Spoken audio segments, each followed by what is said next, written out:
Patuloy na pinalalakas ng Philippine National Police ang kanilang ugnayan sa mamamayan sa pamamagitan ng isinagawang Information Drive and Awareness Program ng Police Community Affairs and Development Group, katuwang ang Quezon City Police District dito sa Sitio San Roque, Barangay Bagong Pag-asa, Quezon City. Pinagtibay ng Police Community Affairs and Development Group at ng Quezon City Police District ang kanilang kooperasyon sa mamamayan sa pamamagitan ng Sabayang Information Drive and Awareness Campaign at Community Immersion Program na isinagawa ngayong September 13, 2025 sa Sitio San Roque, Barangay Pag-asa, Quezon City. Sa temang Building Trust, Bridging Gaps, tampok sa naturang programa ang iba't ibang talakayan at presentasyon na naglalayong magbigay kaalaman at magpalakas ng ugnayan sa pagitan ng pulisya at ng komunidad. Kabilang sa mga tinalakay ang Crime Prevention and Situational Update, Anti-Graft and Corruption Practices Act, Safe Spaces Act, Anti-Illegal Drugs Lecture, at role of the students in anti-terrorism programs and activities of the government.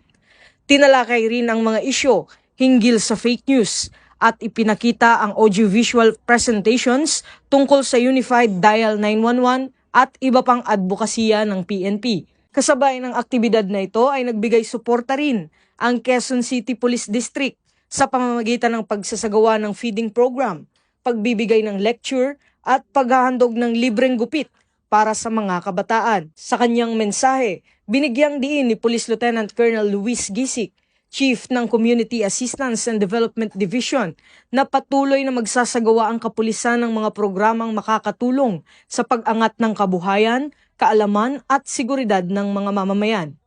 Nagpahayag ng pasasalamat ang mga residente ng Sitio San Roque sa malasakit ng kapulisan at umaasang magpapatuloy pa ang ganitong mga programa na nagbibigay ng tiwala, kaalaman at serbisyo sa komunidad. Sa pamamagitan ng sabayang inisyatibo ng PICAG at ng QCPD, muling napatunayan na ang matibay na ugnayan ng pulisya at mamamayan ay susi sa mas ligtas at maayos na lipunan. Ako po si Rachel Aspera.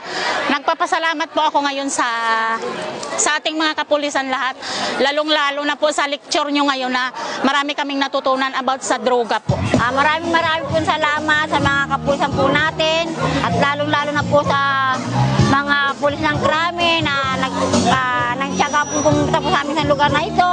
At saka maraming salamat din po sa mabinigay nyo sa aming biyaya at lalo-lalo na po sa bigas na malaking bagay na po sa amin to na may raraos po namin ang aming isang araw na pagkain. Maraming salamat po, Philippine National Police! Mula rito sa Barangay Bagong Pag-asa, Quezon City, ako ang inyong PNN correspondent, Patrolman Don Brosas, alagad ng batas, tagataguyod ng Balitang Pulis.